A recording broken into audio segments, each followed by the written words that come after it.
하나님 말씀은 다니엘서 1장 1절 말씀부터 9절 말씀이 되겠습니다.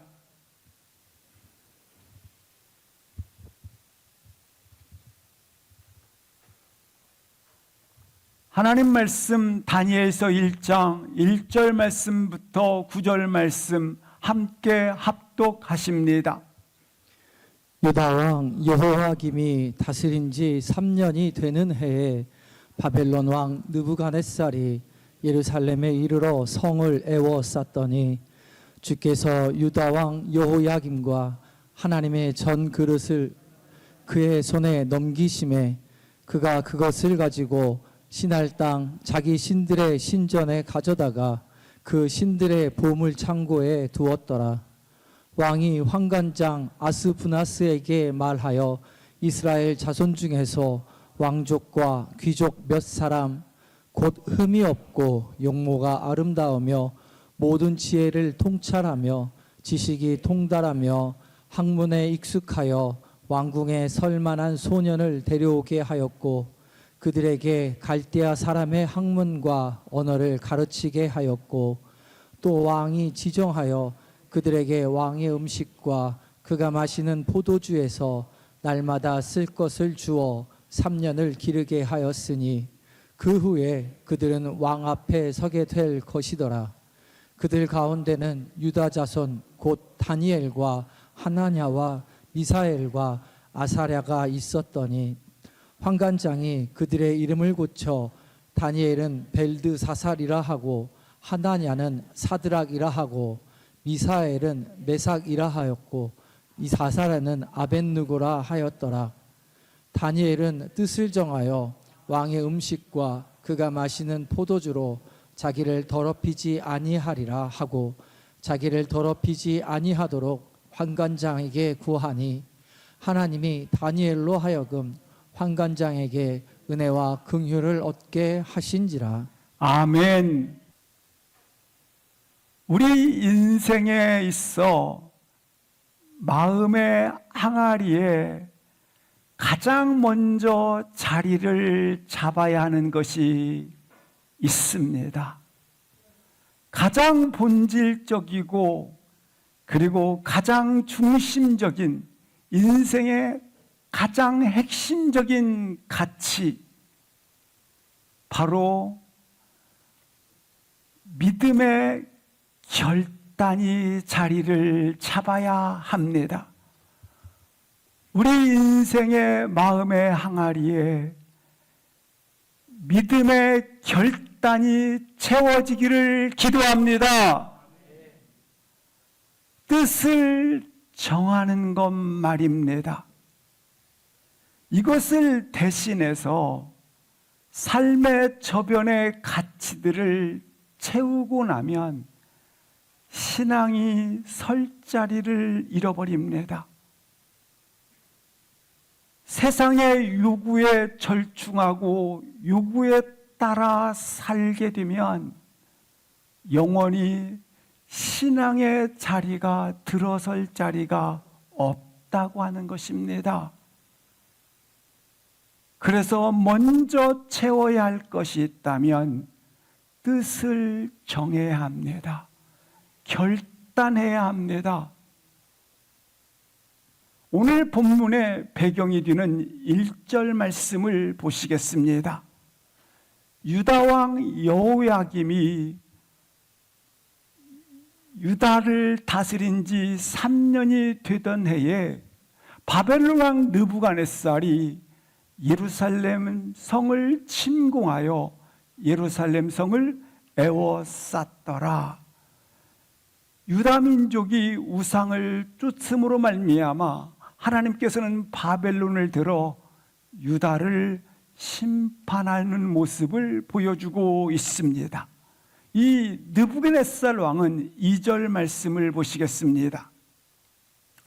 여호와의 성전에 있었던 성물들을 얼마를 가져다가 바벨론 신전의 창고에 두었더라, 이렇게 말씀을 하고 있습니다.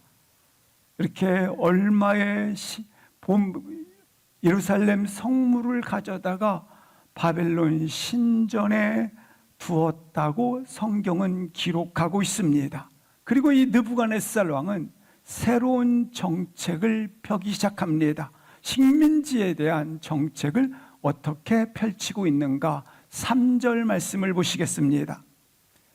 이 느부갓네살 왕은 왕족과 귀족들 몇 사람을, 귀족들 가운데 젊은이들을 4절 말씀을 보십니다. 그들은 흠이 없고 탁월했다라고 하는 것입니다. 탁월한 인재들을 그들이 바벨론 성으로 데리고 갔더라. 그 청년들은 어떤 청년들이었는가? 용모가 준수하고 지혜가 통찰되며 지식이 뛰어났더라. 준수하다고 하는 것입니다. 이러한 재원들에게 바벨론의 학문과 언어를 느부갓네살은 가르치기 시작을 하였더라. 몇 년을 가르쳤느냐? 5절 말씀을 보시겠습니다. 3년을 그렇게 가르치게 되었다라고 하는 것입니다. 거기에서 왕궁에서 왕이 지정한 귀한 음식과 그리고 포도주를 날마다 공급해 주었더라. 이렇게 말씀을 해주고 있습니다. 6절 말씀을 보시겠습니다. 이때 끌려갔던 청년들은 누군가? 다니엘과 하나냐, 마사엘, 미사엘, 그리고 아사랴, 다니엘의 세 친구가 되었더라. 이렇게 소개를 해주고 있습니다. 유다 자손 가운데 다니엘의 세 친구는 비록 먼 타국으로 끌려갔지만 당시 패권을 쥐고 있었던 바벨론에 끌려가서 이처럼 가장 화려한 왕궁의 음식뿐만 아니라 그리고 그들 가운데 모든 탁월한 재원을 가진 이들은 교육과 함께 모든 것들을 공급받게 되었더라. 그들을 인생의 인재로 등용을 해서 이제 이 느부갓네살 왕은 바벨론 제국의 가장 귀한 관료로 키우기 시작을 한 것입니다. 따라서 이들의 미래 또한 보장되어 있었다라고 하는 것입니다. 따라서 이미 멸망한 유다 민족에 머물러 있느니보다 실상 민족적 아픔을 제하고는 개인사에 있어서는 가장 출세의 기회가 그들 가운데 열려 있었더라. 엄청난 기회를 가진 것이 아니겠습니까? 5절 말씀을 다시 보시겠습니다.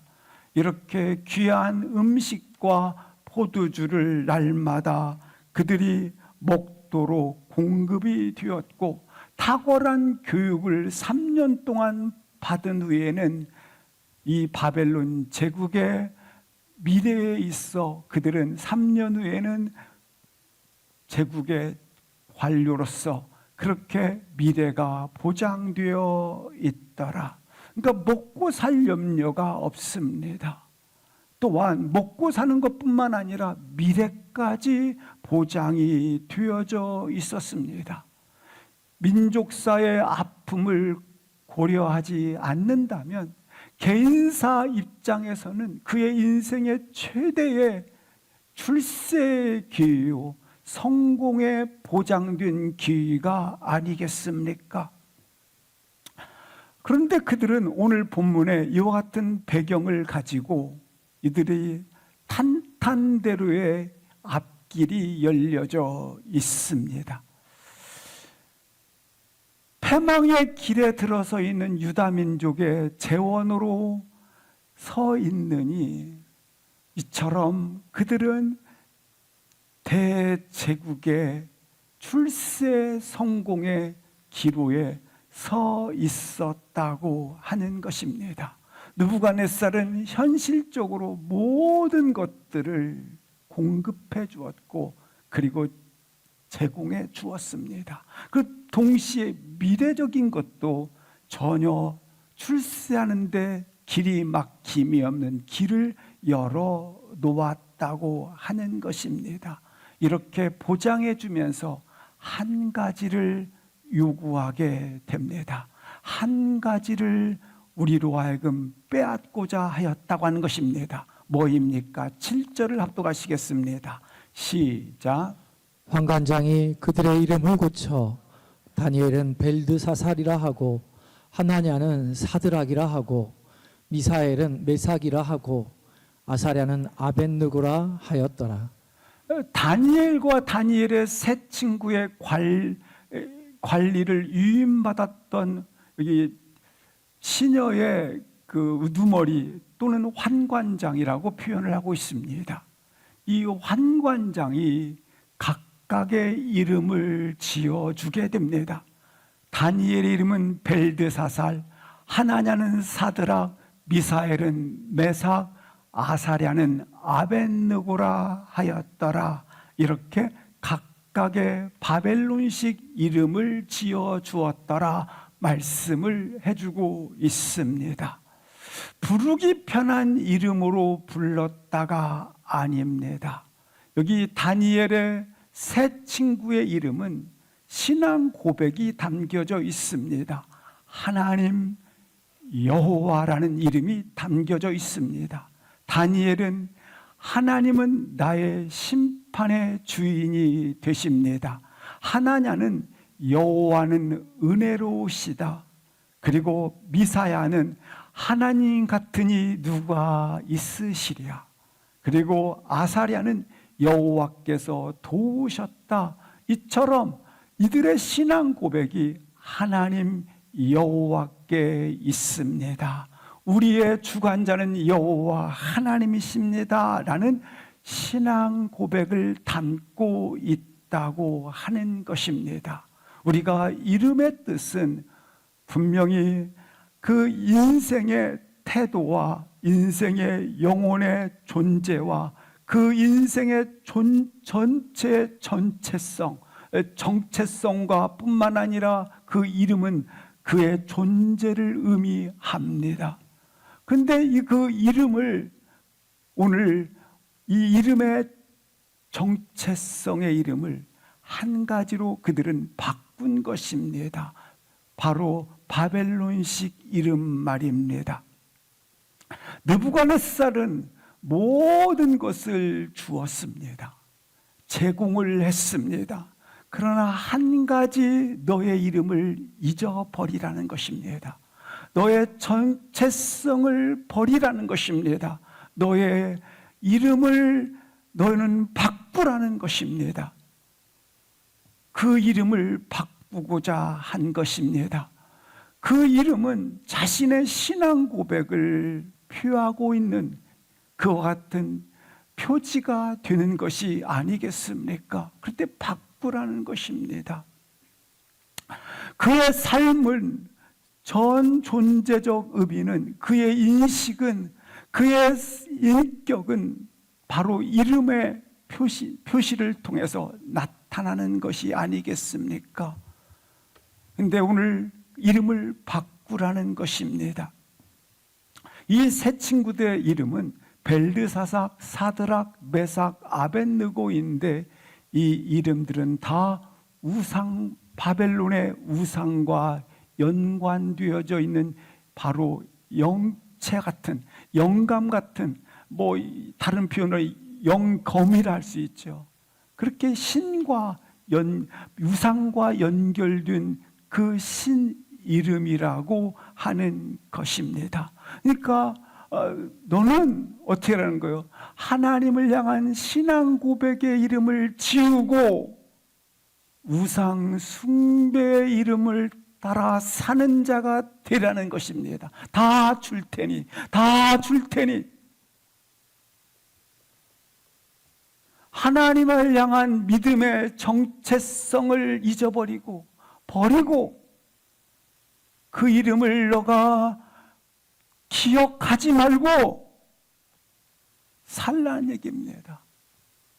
우리식으로 표현하면 당신에게 안락과 평탄한 삶을 보장해 줄 테니 하나님이 내 중심에 있어야 될 그 자리에 바로 우상을 두라는 것입니다.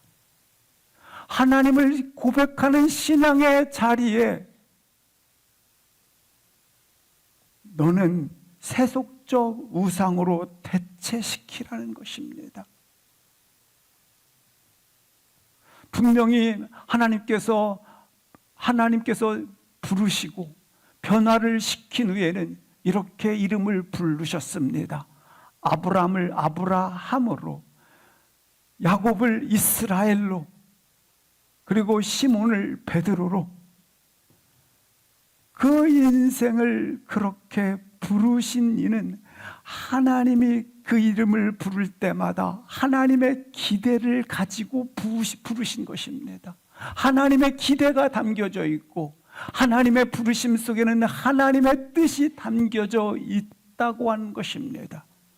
이렇게 다니엘을 부를 때, 하나냐를 부를 때, 미사엘을 부를 때마다, 아사랴를 부를 때마다 하나님의 기대를 가지고 불렀던 이름입니다. 근데 이름을 바꾸라는 겁니다. 느부갓네살이 지금 그 이름을 지어주면서 너의 이름을 바꾸라, 잊어버리라는 거예요. 먹고 사는 것이 조금 편해지면, 그리고 화려하고 안정적인 출세가 주어지면, 세상에서 이러한 모든 것을 제공받고 나면, 조금 편리해지면, 그것들이 너에게 주어진다면 이름 버리라는 거예요. 너 이름. 사실 우리의 인생의 가치는 무엇입니까? 이름 따라, 하나님이 지어주신 이름 따라 사는 것이 인생의 참된 진짜가 아니겠습니까? 그런데 그 이름 버리라는 거예요. 예수님을 따르는 삶, 크리스찬이라는 이름으로 살아가야 될 진짜 이름을 버리라는 거예요. 그래서 대부분 사람들은 생각합니다. 믿으면서도 이름을 지우고 싶어요. 이름을 가려두고 싶어 해요. 쉽게 그 이름을 포기하고 싶어 해요. 그래서 상황에 따라, 조건에 따라서 여러 가지 이름으로 살아가는 겁니다. 여기에서는 이런 조건이 있기 때문에 이런 이름으로 살아가고, 저기에서는 저런 조건 때문에, 상황 때문에 저런 이름으로 살아가는. 사랑하는 성도 여러분, 우리는 누구입니까? 어떤 이름으로 발걸음을 내딛고 계십니까? 오늘 다시 한번 크리스찬 이름으로, 그리스도인한 이름으로 내딛기를 주의 이름으로 기도합니다. 이와 같은 느부갓네살이 모든 것을 제공하는 화려한 유혹 앞에서 이 다니엘과 세 친구는 어떤 태도를 가져게 되었나? 8절 앞도 가시겠습니다. 어떤 태도를 보이는지 보시겠습니다. 8절 시작. 다니엘은 뜻을 정하여 왕의 음식과 그가 마시는 포도주로 자기를 더럽히지 아니하리라 하고 자기를 더럽히지 아니하도록 환관장에게 구하니. 이게 다니엘의 뜻을 정하였다라는 말은 어떤 태도를 보였는가? 다니엘의 뜻을 정했다고 말씀하고 있습니다. 결심했다라는 거죠. 심자니까 마음 심자지 않습니까? 마음을 뜻합니다. 마음을 의미하는 것이죠. 마음은 우리 전 삶의 영역 속에서 분명한 것, 삶의 축을 이룹니다. 마음에 따라서 의지, 행동, 결정, 태도들이 나오지 않습니까? 마음에 따라서. 지금 다니엘은 마음을 정했다라는 겁니다. 결심했다라는 겁니다. 우리도 지금 이제 예배를 드리지만 오늘 피곤하니까 오늘 그냥 시간이 끝나면 되겠다라는 마음으로 와 계신 분이 계실 수 있고, 아니지, 어떤 일이 있으라도 하나님의 음성을 들어야지라는 간절한 마음으로 와 있을 수 있습니다. 이 모든 것은 지금 출발이 뭡니까? 마음으로부터 출발하지 않습니까?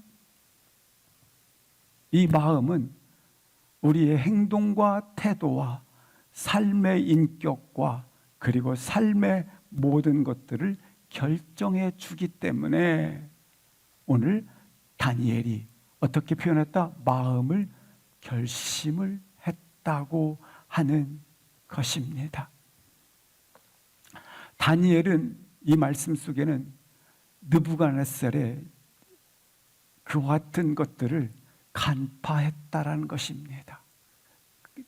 느부갓네살의 이 모든 것을 제공하는 것들, 화려한 유혹, 그 화려한 유혹의 부분들을 그가 주어진 혜택으로만 생각하지 않고, 저기에는 숨은 계략이 있다는 것을 간파했다고 하는 것입니다. 분명히 진귀한 포도주와 음식을 제공받았고 엘리트 교육을 받았을 뿐만 아니라 3년 후에는 중요 요직에 모든 기회가 열려져 있었지만 한 가지를 버리라는 겁니다. 바꾸라는 것입니다. 자기 진짜 정체성을 말입니다. 우리도 그럴 수 있습니다. 얼마나 많이 화려한 유혹이 완전체를 이루어 우리를 유혹하는지 모릅니다. 근데 그 부분을 분명히 보아야 하는 것 한 가지, 당신의 진짜 정체성을 버리도록 말입니다. 가장 중요한 당신을 향한 하나님의 기대, 하나님의 뜻, 하나님의 가치를 상실해 버리도록, 당신의 진짜는 무엇입니까? 하나님의 기대, 그거 진짜가 아닙니까? 오늘 다니엘은 느부갓네살의 그와 같은 부분들을 간파하고 있었던 것입니다. 실상 왕의 음식과 마시는 포도주 뭐가 문제가 됩니까? 아무 문제가 없지 않습니까? 근데 왜 더럽다고 말을 하는가입니다. 여기 음식과 포도주는 바벨론 신전에서 나온 제물들을 말합니다. 근데 여기 바쳐진 제물의 음식을 지금 먹게 되기 때문에 먹을 때마다 마시는 자들마다 영험을, 신과의 바벨론 우상과 우리가 신과 접속이 있었다. 우리는 이걸 갖다 엑스타시, 탈자 이런 얘기들 하지 않습니까? 그리고 영험을 한 거죠. 그러니까 결국 먹는 것에 영향을 받고 마시는 것에 영향을 받게, 채식주의자가 건강하다 이게 아니에요. 이 본문과 아무 상관이 없어요.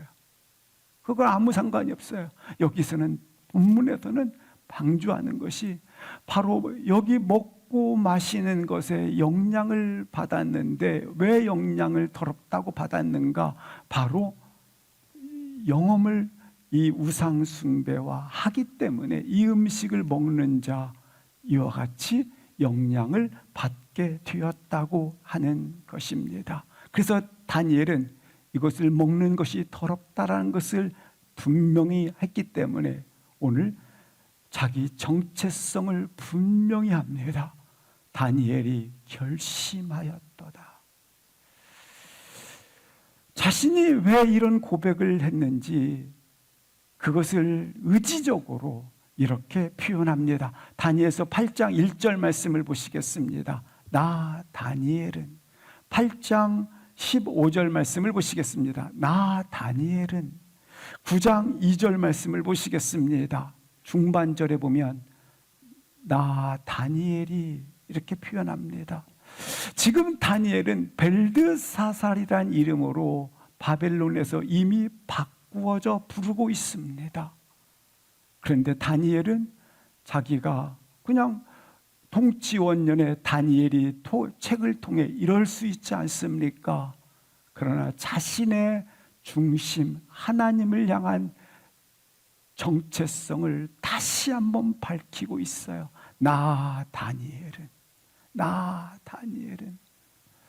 나는 여호와를 신앙 고백하는 자로 서 있습니다. 야훼 하나님을 나의 하나님의 심판주로 주인으로 나는 고백합니다. 라는 자기 정체성을 분명하게 나 다니엘이라고 이렇게 의지적으로 밝히고 있다고 하는 것입니다. 7절 말씀을 1장 7절 말씀을 보시겠습니다. 이미 그의 이름은 고쳐져서 바벨론에서는 베살 벨드사살이라 부르더라. 어떤 상황과 어떤 형편에 거하든지 간에 나는 나 다니엘은 바로 여호와의 신앙 고백으로 하나님의 자녀로 하나님 백성으로 거한다고 하는 것을 분명하게 의지적으로 밝히고 있다고 하는 것입니다. 비록 신분상 느부갓네살 왕 앞에 서 있었지만 그러나 그 중심에 분명한 것 하나님을 향해 서 있음을 볼 수 있습니다. 나의 삶의 주인은 하나님이십니다. 우린 때로 이 화려한 유혹 앞에 이 유혹을 거절해야지 분명하게 인식을 하면서도 넘어질 때가 있습니다. 근데 유혹을 받는 것들은 얼마나 강렬하고 완전하고 달콤한지 이 유혹을 받는 것들은 대단히 우리 가운데 화려함을 줍니다. 안 그렇습니까? 근데 유혹을 받아들였을 때의 그 강렬한 즐거움은 막 얼마나 신나는지 몰라요. 그러나 유혹을 포기했을 때, 거절했을 때 오는 이 버리는 것 때문에 오는 수많은 크기의 손실들이 있지 않습니까? 이게 너무 잃어버리는 것이 크기 때문에 상실감마저 오기도 합니다. 유혹을 내가 포기했을 때 이러면 안 되지. 상실감마저 오기도 합니다. 그게 유혹 아니겠습니까? 길을 아는 것과 길을 걷는 것 사이에는 엄청난 차이가 있어요. 진리를 알고 그리고 진리를 분명히 우리가 이렇게 알고 있으면서 진리로 사는 것 가운데는 현격한 차이가 있습니다. 어떻게 진리로 사는가, 어떻게 길을 걷는가, 단 한 가지입니다.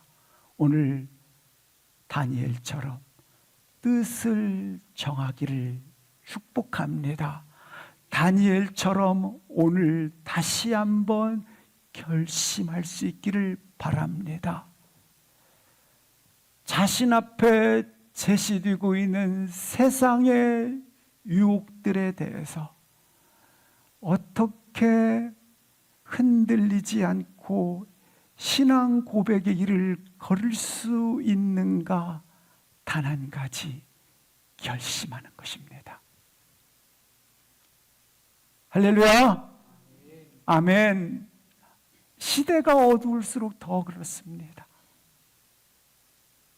지금 다니엘이 결심했어요. 결심했다고 하는 것은 다니엘도 쉽지 않았다라는 거예요. 결심하기까지 그도 상당한 고민과 심각한 갈등을 겪었다는 거예요. 우리도 결심하기까지는 이와 같은 고민과 또 이 갈등들을 겪지 않겠습니까? 이 갈등과 또한 고민들을 극복하고 결심할 수 있기를 기도합니다. 이 갈등과 고민에만 매여 있지 마시고. 오늘 다니엘은 단순히 이익이 되겠구나, 유익이 되겠구나, 단순히 이것이 이렇게 하면 좋겠구나, 이 기회의 문제가 아니었어요. 실상은 매우 심각한 위기를 직면하게 됩니다. 생각해 보십시오. 왕이 마련한 대성찬의 진미와 마시는 포도주, 이 왕의 호의가 엄청나지 않습니까? 교육시키는 것, 모든 교육비, 주거비, 모든 것들을 다 제공하고 있지 않습니까? 앞으로 펼쳐질 그의 인생의 대로 포장되어 있는 왕의 호의. 대제국의 느부갓네살 왕은 그의 말은 곧 뭡니까? 법이 아니겠습니까? 근데 그 왕의 명령을 거절하고 이 대호의를 거절하고 신앙인의 길을 걷는다는 것, 진리의 길을 간다라는 것, 결정하는 것에 있어서 얼마나 심각한 갈등과 고민이 있겠습니까? 자기 목숨값을 지불해야 되는 그 유혹 앞에 왕명을 거절하는 반역 아니겠습니까? 그래서 이걸 거절하면 그의 생명이 위기입니다. 그럼에도 불구하고 오늘 결심한 겁니다. 뜻을 정한 것입니다. 이 모든 것으로부터, 이 수많은 유혹으로부터 자신의 정체성을 지키기로 말입니다. 우리는 꿈을 꾸면서도 도전은 하지 않을 수 있고, 머릿속으로 그리면서도 실천하지 않을 수 있고, 기도를 하면서도 돌파하지 않을 수 있고, 우리는 길을 보고 알면서도 그 길을 걷지 않을 수 있어요. 왜일까요? 결심하지 않기 때문에 그래요. 결심하지 않기 때문에. 뜻을 정하지 않기 때문에 그래요. 각오가 없으면 결코 주어진 한계를 극복할 수 없는 것입니다. 문제에 봉착했을 때 각오가 없으면, 결심하지 않으면 돌파할 수가 없습니다. 두려움의 경계선을 극복할 수가 없습니다. 그러나 결심하면 두렵지 않습니다. 결심하면 돕는 사람이 반드시 나타납니다. 결심하면 변명하지 않습니다. 결심하면 발견되게 되어져 있습니다.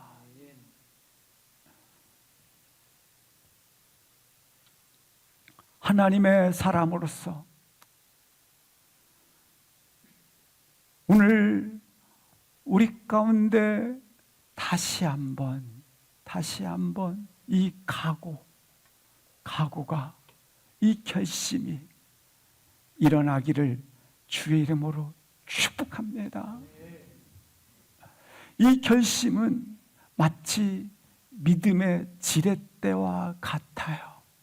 우리 가운데 놓여져 있는 어려운 일, 불가능한 일, 힘든 일, 우리 가운데, 우리 교회적으로도 정말 하나님, 이와 같이 어려운 일이 있습니다. 불가능한 일이 있습니다.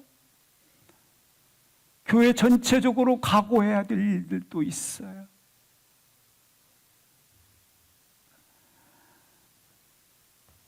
이것을 일으키고 옮기기 위해서는 마치 믿음의 지렛대와 같은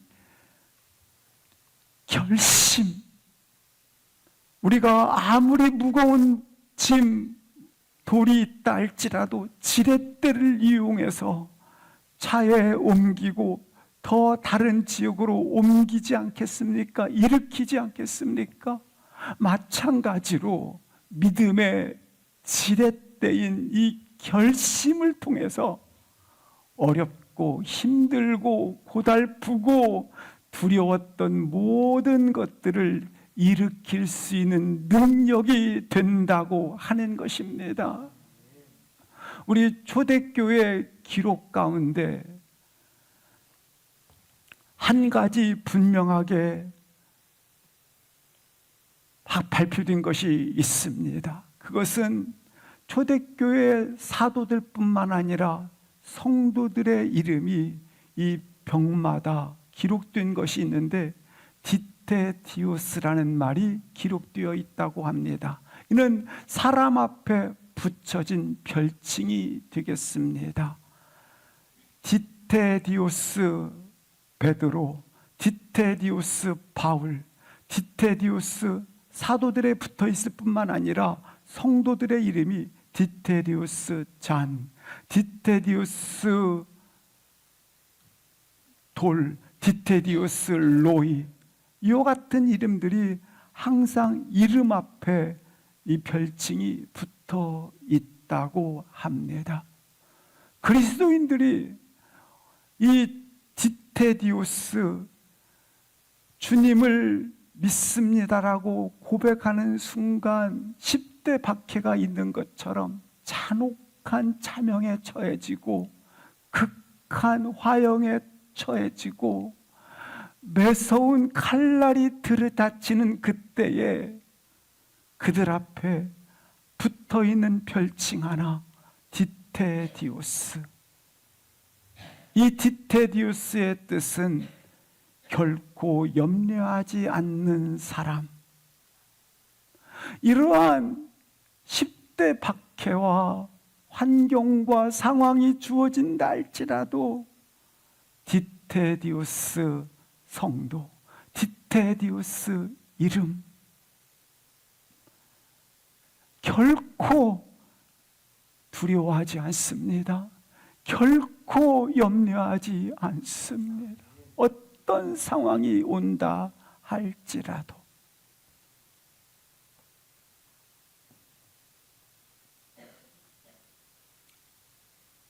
오늘 우리가 그렇습니다. 우리의 신앙의 증표가 되는 것이 하나가 있다면 이러한 모든 상황이 몰려온다 할지라도 디테디우스, 바로 이와 같은 신앙의 증표가 있기를 주의 이름으로 기도합니다. 이러한 분명히 그리스도인이라는 자신의 정체성, 그것대로 내가 길을 가리라, 신앙의 길을 가리라, 이런 각오를 가졌다고 하는 것입니다. 우리에게도 이 각오가 필요합니다. 우리에게도 이 각오가 있어야 돼요.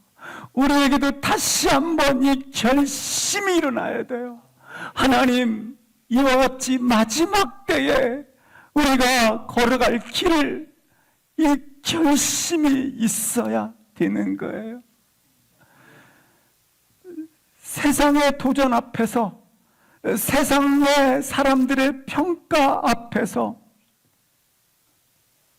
우리는 하나님께서 나에게 주신 꿈과 비전을 이루어 나갈 때 그 부르심의 길에서, 믿음의 경주의 자리에서 자신의 한계를 넘어서는 믿음의 지렛대와 같은 여호와 앞에 뜻을 정하는 결심이, 각오가 내게 주어진 인생의 몫이라는 것을 아시고, 에스더처럼 죽으면 죽으리라, 죽을 각오가 되어 있는, 그리 아니하실지라도 진리의 길을 가리라 각오가 되어 있는 사랑하는 성도 여러분, 이 각오, 이 결심, 하나님께 뜻을 정한 인생으로 믿음의 지렛대와 같은 각오가 우리 안에 충만히 일어나기를 축복합니다. 이 사실 힘드십니다. 어렵습니다. 너무나 외롭고, 그리고 인생이 무겁습니다. 무거우시죠? 어렵고 무거우시고 외롭고 다 아시죠? 무엇이 이 인생을 옮길 수 있을까요? 일으킬 수 있을까요? 세울 수 있을까요?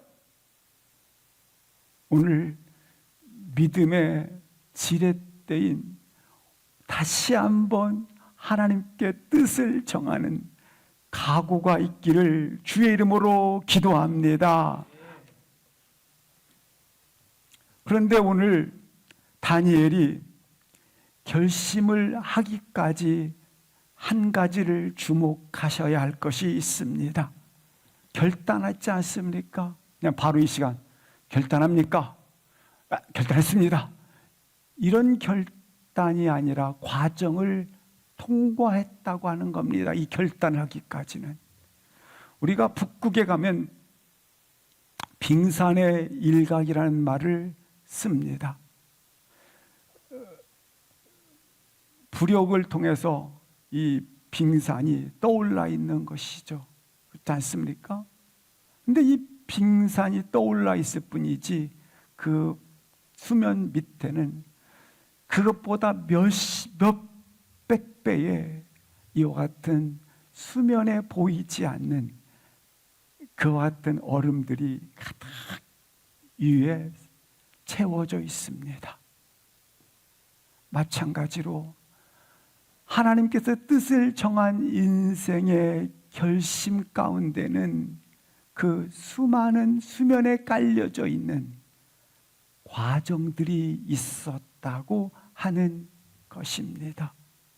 그러니까 왕의 진미를 거절하고 교육과 앞으로 주어지는 그 길과, 그리고 생명의 위기가 있다 할지라도 이렇게 각오를 할 수 있었던 것은 그 수면 밑에 다니엘의 보이지 않는 숨겨진 시간 속에 기도의 깊이가 있었다고 하는 거예요. 그 과정을 가졌다라는 거예요. 이 본문을 읽고 나면 8절 9절에 기록되어 있으니까 그 부분을 좀 더 보기로 하고, 오늘 본문 속에서 다니엘이 이제 이 먹으라라고 하는 것을 대해서 거절하는데 이렇게 다니엘이 이야기를 합니다.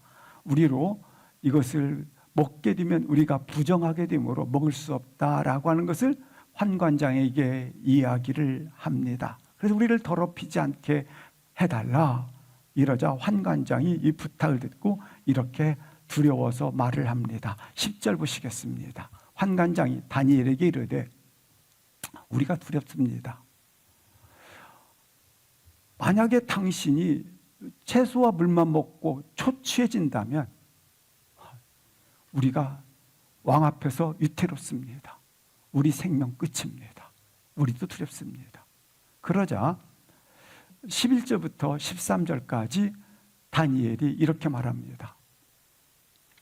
다니엘이 말하되 12절 보시겠습니다. 다니엘이 말했어요. 말하되 샴시 열흘 동안 테스트해봐라. 채식과 물만 주어.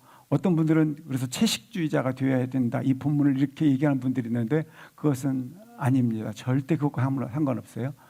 채식과 물을 주어 마시게 한 후에 12절, 13절 보시겠습니다. 왕의 음식을 먹고 비교해서 한번 10일 후에 보자, 테스트를 해보자 이렇게 얘기를 한 것입니다. 열흘 동안 우리가 물과 채소로만 먹고 비교해보자. 왕의 음식을 먹은 자들과.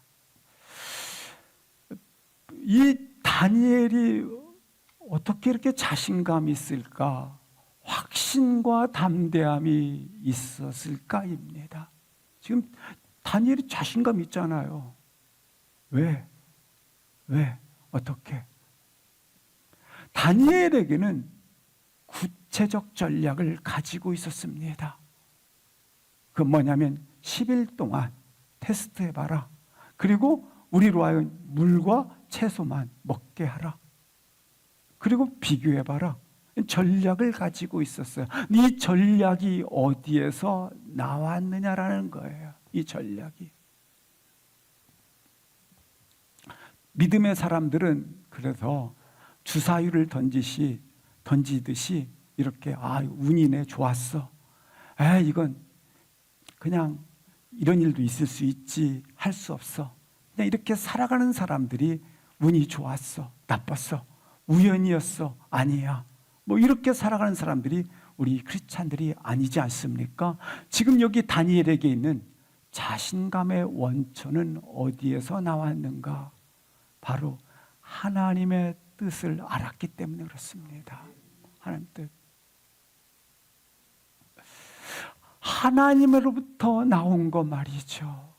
하나님으로부터. 하나님의 뜻을 알고 났을 때의 담대함과 자신감 말입니다. 평안함과 자유함 말입니다. 하나님의 뜻을 알고 났을 때에 오는 그 기쁨과 감격 말입니다. 다니엘이 결심하기까지 수없이 하나님 앞에 엎드려 기도하고 묻고 구하고 엎드렸던 시간, 하나님으로부터 구체적인 말씀을 듣고자 구했던 시간, 이 시간들이 있었다고 하는 것입니다. 사랑하는 성도 여러분, 인생은 언제 확신 가운데 살아가고 자신감을 가지는 자가 되는가? 하나님의 뜻을 알 때입니다. 이 하나님의 뜻을 알 때 전략이 나오고, 전략이 나올 때 자신감을 가지고 담대함을 가지고 살게 된다라고 하는 것입니다. 어떤 결과가 있는지 15절 16절을 보시겠습니다. 다니엘의 결심은 이런 결과를 가져왔어요.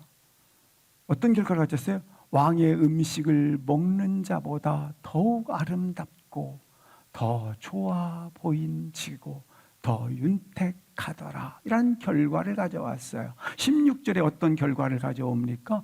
보는 것처럼 16절에 감독하는 자가 지은 음식을 주니라 했어요. 다니엘의 결심은 놀랍게 빙산의 일각과 같다고 말씀을 드렸어요. 다니엘이 이만큼 확신에 찬 거절을 하기까지 다니엘에게 숨겨진 시간들을 가졌다고 하는 것입니다. 하나님의 뜻을 알 때까지 숨겨진 시간들, 엎드려 기도하는 시간, 하나님의 뜻을 알고자 구하는 시간, 하나님의 말씀을 듣고자 아버지 앞에 서 있는 시간, 이 결단을 위해서 자기 삶의 유익을 내려놓고 포기했던 시간들, 말씀대로 순종하기 위해서 자신의 모든 것을 부인했던 시간들, 이 숨겨진 시간들을, 이 과정들을 거쳐서 오늘 그가 결심으로 나타났다라는 거예요. 근데 이 과정들을 다 생략하고 싶어 해요. 이 시간이 있어야 하나님의 뜻을 알게 되고 하나님의 지혜를 가지게 되고 하나님의 전략을 분명하게 밝히 통찰하게 되어지고, 이 시간을, 과정을 가져야 확신이 되고 평안이 되는 거예요. 어느 날 갑자기 그냥 하나님의 뜻이야, 그래 결심해, 이렇게 되지 않는다라는 거예요. 반드시 수면 위 밑에 숨겨진 시간들의 과정을 통과해서 오늘 다니엘이 어떻게 했다? 결심하였다라는 겁니다. 이 과정은 누구도 대신할 수 없어요. 자기 목이에요. 이 과정은 누구도 대신할 수 없어요. 자기 신앙의 목이란 말입니다. 인생의 문제, 장애물만큼 스스로 끌어안고 하나님 앞에 엎드리는, 하나님 앞에 묻는 각자 모두에게 주어진 몫이라는 것입니다. 노아가 방주를 지을 때 그냥 방주 지으라 이것만 있는 게 아니에요. 이 결과만 말하는 게 아니에요. 하나님께서 지면을 심판하실 때 노아에게 너는 방주를 지으라, 이때만 하나님의 음성을 들은 게 아니에요. 그 방주를 지을 때까지, 아니 노아를 불렀지 않습니까? 부르심에서 방주를 완성할 때까지 매일매일 노아는 하나님 앞에 그 뜻을 구하고 음성을 듣고 엎드림의 시간들을 가졌다고 하는 거예요. 노아는 자기 뜻대로 방주를 짓지 않았어요. 하나님께서 매일 날마다 우리도 이 과정의 날마다의 시간이 내 안에 결심이 오기까지 일어나게 하여 주옵소서. 그런 과정들을 거쳤기 때문에 구체적으로 방주의 치수와 재료와 구조와 그리고 그렇게 세워지게 된 하나님으로부터 세밀한 지도를 받았던 것입니다.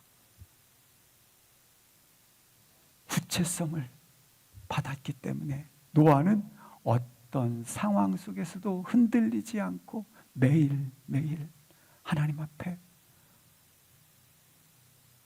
각자의 신앙의 목 노아가 가졌던 거예요.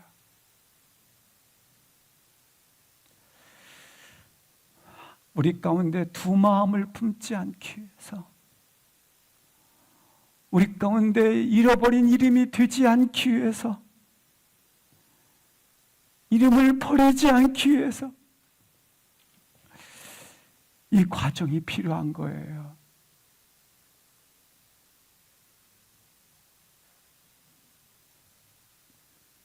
그 과정은 나로 하여금 전략을 가지는 시간, 하나님의 뜻을 정하는 시간, 그 과정을 겪음을 통해서 하나님의 이름이 내 안에서 어떤 상황과 여건 안에서 흔들리지 않는 시간,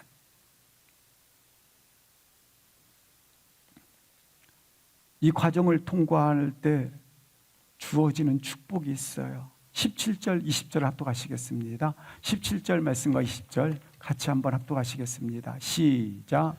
하나님이 이 네 소년에게 학문을 주시고 모든 서적을 깨닫게 하시고 지혜를 주셨으니 다니엘은 또 모든 환상과 꿈을 깨달아 알더라.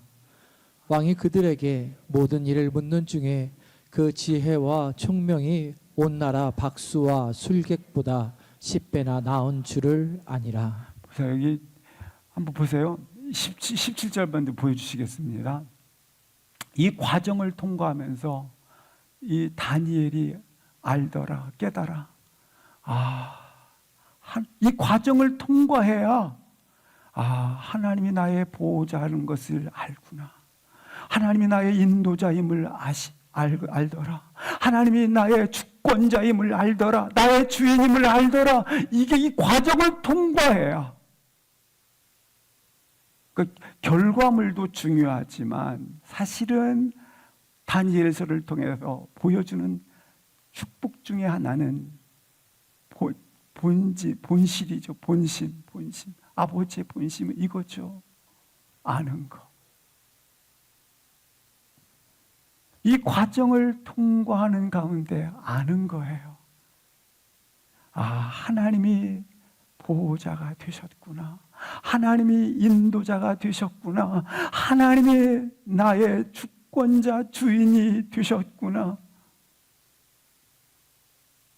나를 지혜와 그 다음에 여기 보니까 환상을 주시는 분이시구나. 나에게 이처럼 놀랍게 그가 존귀의 자리로 나를 세워주시는구나. 이렇게 설명을 해주시는 거예요. 이 과정이 없으면요, 이거 하나님이 설명할 길이 없어요, 나한테.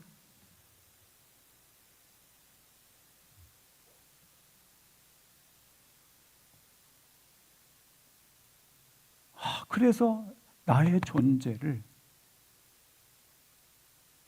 바로 이 하나님께 설명을 해주시는 거예요, 하나님께서.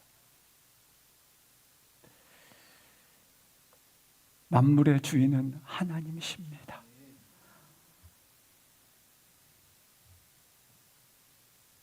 분명히 다니엘은 세상을 향해 조아리지 않았는데 하나님께서 온 땅의 존귀한 만물의 주인으로서 존귀한 자리에 다니엘을 세우시고 그리고 10배의 축복을 주었더라. 깨달아 알게 되었더라.